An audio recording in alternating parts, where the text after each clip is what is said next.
Alcohol phenol and ether. आज का topic रहेगा हमारा electrophilic substitution reaction.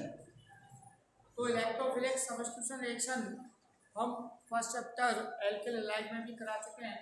As it उसी प्रकार से इसकी पढ़नी है ईथर की।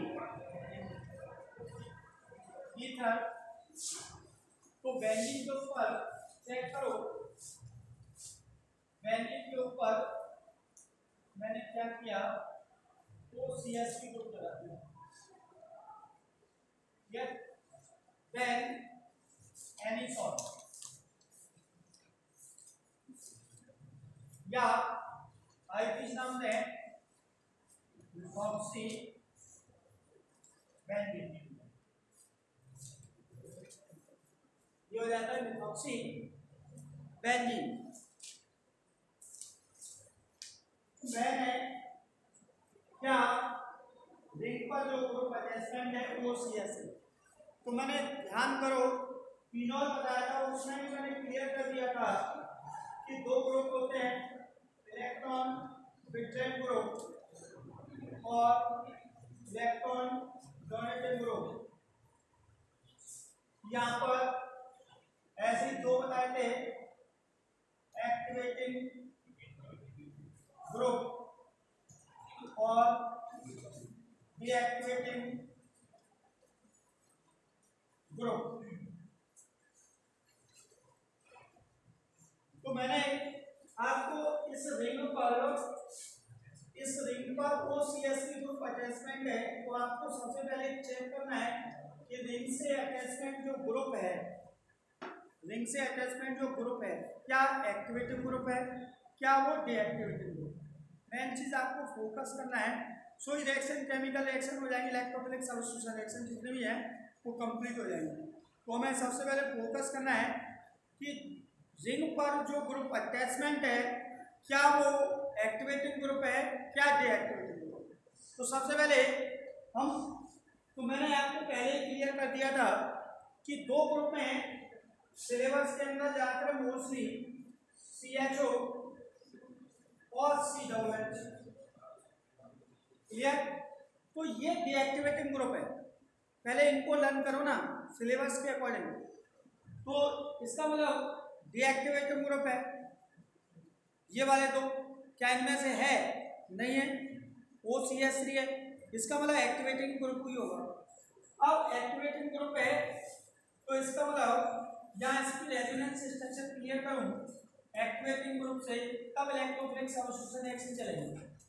तो यहाँ पर O सिंगलेस CH3 इस ऑक्सीजन पर दो लॉन पेयर प्रेजेंट होंगे, ऑक्सीजन पर दो लॉन पेयर प्रेजेंट है, जिसमें से आटोमोस सेल में 6 इलेक्ट्रॉन थे, एक इस कार्बन के साथ बॉन्ड बनाने में पार्टिसिपेट कर चुका है और एक इस कार्बन के साथ।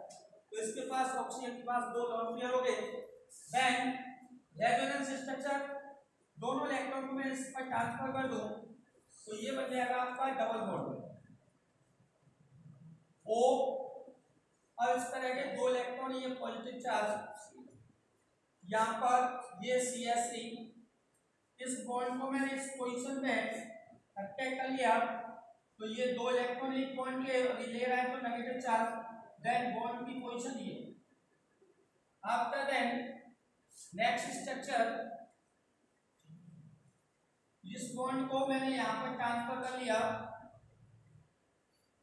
तो ये, और इस वाले बॉन्ड को यहाँ ट्रांसफर कर दिया, double bond O CH3 positive charge. Next third condition, इस बॉन्ड को मैंने यहाँ ट्रांसफर किया और इस वाले को इस पोजीशन पर ले लिया, negative charge, double bond O plus CH3। अब यहां से इसको रफ कर देता हूं, ये रफ कर दिया। अब यहाँ पर ये बॉन्ड की कंडीशन ये यहाँ पर, अब इस बॉन्ड को मैंने यहाँ ट्रांसफर किया, ये रिटर्न बैक, कंडीशन आ गई ये वाली। OCS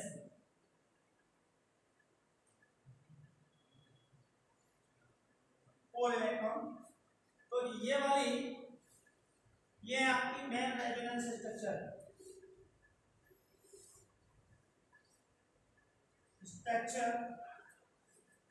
of anisole.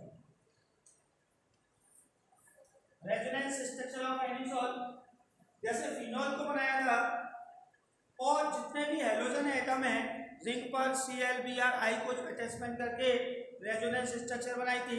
As it मैंने OCS एनिसोल की रेजोनेंस स्ट्रक्चर फॉर्म कर रहा हूँ, तो ये रेजोनेंस स्ट्रक्चर फॉर्म हो गई। इससे क्लियर होता है ये वाली पोजीशन आपकी ऑर्थो पोजीशन है, ये वाली आपकी पैरा पोजीशन है और ये वाली आपकी ऑर्थो पोजीशन है। तो यहाँ चेक करें कि इसकी ऑर्थो पैरा और फिर ऑर्थो पोजीशन है। इसका मतलब इलेक्ट्रॉन डेंसिटी ऑर्थो पैरा पर मोर है, electron density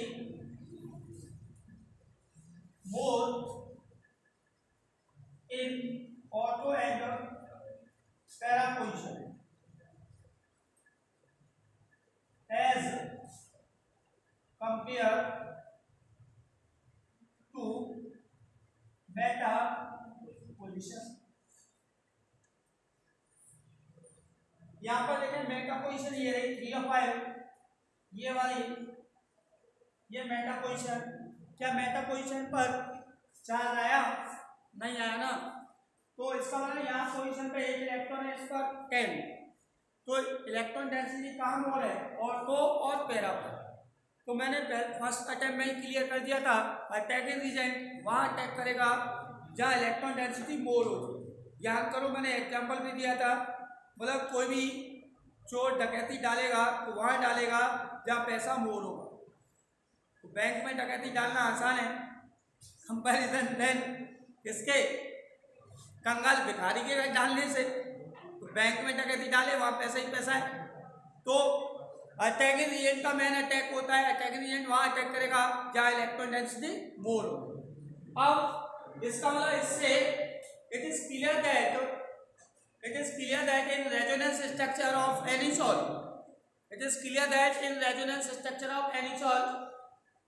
electron density more in ortho and para position, so attack region attack ortho and para, then main product form ortho and para, not in meta। मतलब इससे Meta form नहीं होगा। क्यों? Due to resonance structure. It is clear that in resonance structure electron density more in ortho and para position.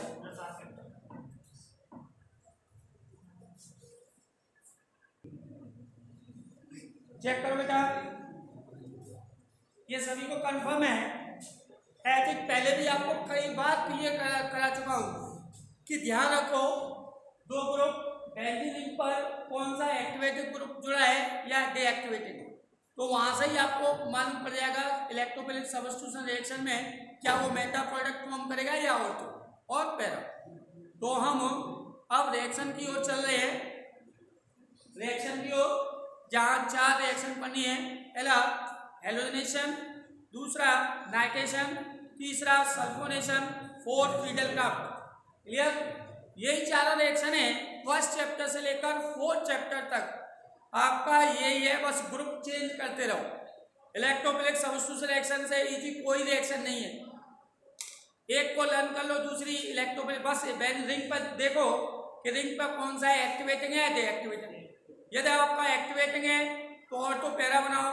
Resonance structure आनी चाहिए आपको, वहाँ resonance structure अगर वाई कह दे तो it is clear that in resonance structure electron density is more in ortho and para position, so attacking region attack only ortho and para position, so main product is from ortho and para.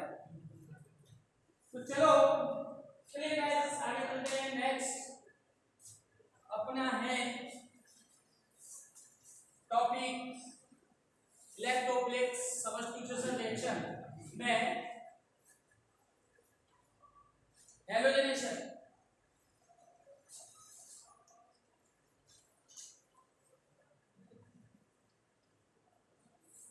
ये आपका topic है आने वाला।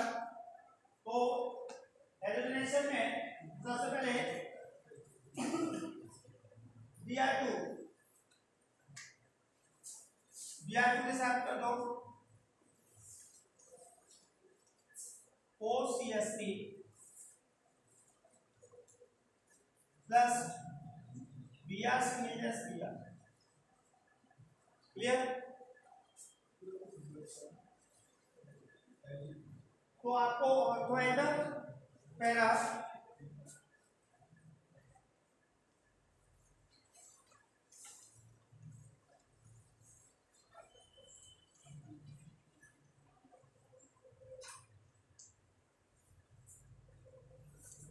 Clear? यहां से H ये भी आप ऑर्थो से निकालेंगे, पैरा से इस पोजीशन से H Br एक Br अटैचमेंट हो जाएगा, पैरा से निकालेंगे तो H A Br, क्योंकि यहाँ पर ऑर्थो पैरा का मिक्सर फॉर्म होता है। तो ऑर्थो पैरा है वो मोर क्वांटिटी में फाउंड होगा, para sorry para more quantity में, क्योंकि पैकिंग एफिशिएंसी पैरा के मोर होती है। तो इसका नाम लिख सकते हैं ऑर्थो ब्रोमो, वाह भाई वाह। CH3 के ऊपर अटैचमेंट होगा फिनोल क्लोरीन में हो, CH3 एनिसोल है, ऑर्थो ब्रोमो एनिसोल और पैरा ब्रोमो एनिसोल हो गया। दूसरा सेकंड नाइट्रेशन, सेकंड चेक करो नाइट्रेशन,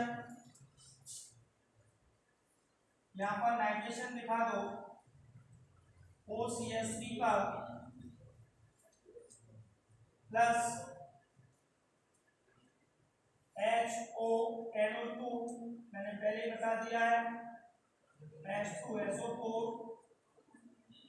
कंसंट्रेट, H यहां से ऑर्थो पोजीशन से निकालो और पैरा से, तो ortho and para OCH3 NO2 plus OCH3 NO2, तो इसका ऑर्थो नाइट्रो एनिसोल और पैरा नाइट्रो एनिसोल। क्लियर? तो ऑर्थो पैरा बना दिए, इससे ortho and para. Next third sulphonation, पर आएगा सल्फोनेशन। सल्फोनेशन में H2SO4 के साथ रिएक्ट करा रहे,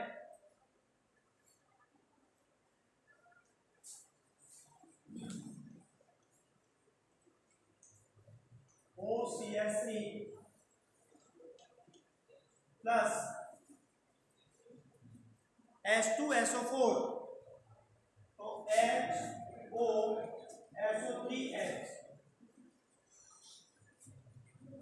मेन प्रोडक्ट इससे दो बन जाएंगे, ऑर्थो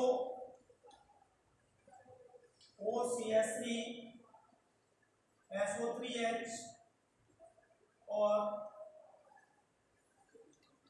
OCH3 SO3H, इसका नाम होगा पैरामिथॉक्सी बेंजीन सल्फोनिक एसिड, और इसका नाम हो जाएगा ऑर्थोमिथॉक्सी बेंजीन सल्फोनिक एसिड। तो इससे भी दो ऑर्थो एंड पैरा, और फोर्थ आता है आपका, ध्यान लिखो, फोर्थ फिगर का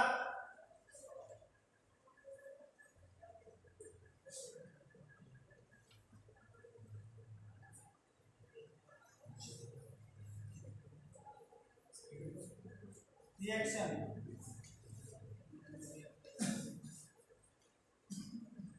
पीले ग्राफ में alkylation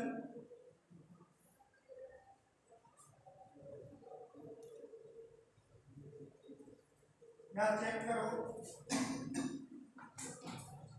OCH3 CH3 Cl anhydrous Cl catalyst का कार्य करता है। अब इससे ऑटो एंडर प्रोडक्ट फॉर्म कर दो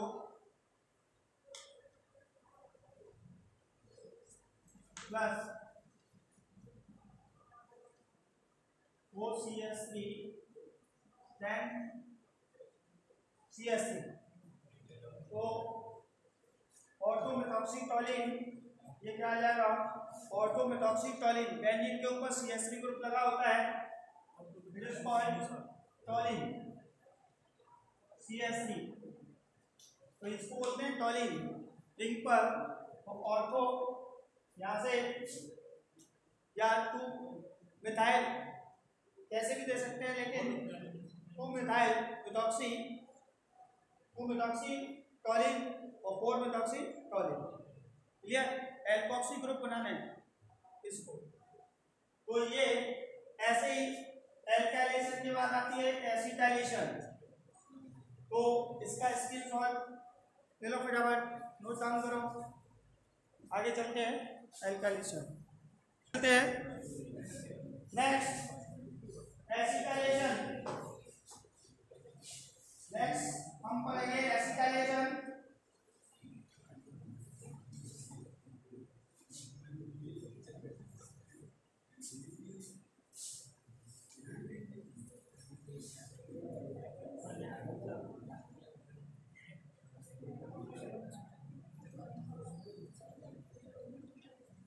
सीधे ग्राफ में सेकंड पॉइंट एसिटाइलेशन। तो एसिटाइलेशन कुछ नहीं है, एसिटिल क्लोराइड OCH3 आइसोस्टेट कार्बोक्सिलिक अम्ल के 4 डेरिवेटिव होते हैं। इधर देख लो, डेरिवेटिव ऑफ कार्बोक्सिलिक एसिड तो 4 RCOCl, एक RCONH2 और एक एसिड एनहाइड्राइड और 4 एस्टर। ठीक है? तो ये एसिटिल क्लोराइड डेरिवेटिव में जब रिजल्ट प्राप्त आएगी तो ये रिएक्शन जरूर आएगी। एसिटिल आरपी अगर चेंज कर देते हैं CH3 तो CH3 CO Cl anhydrous Al Cl3 then ortho and para OCH3 COCH3 और पैरा OCH3 और CO। अब आपको पहले से पता है कि रिंग पर COCH3 लगा हो तो उसे बोलते हैं एसिटोफिनोन। उसको क्या कहेंगे? एसिटोफिनोन, हमेशा एसिटोफिनोन कहते हैं। तो यहाँ पर ये 1 2 तो 2 मिथॉक्सी या ऑर्थो मिथॉक्सी एसिटोफिनोन, तो ऑर्थो मिथॉक्सी एसिटोफिनोन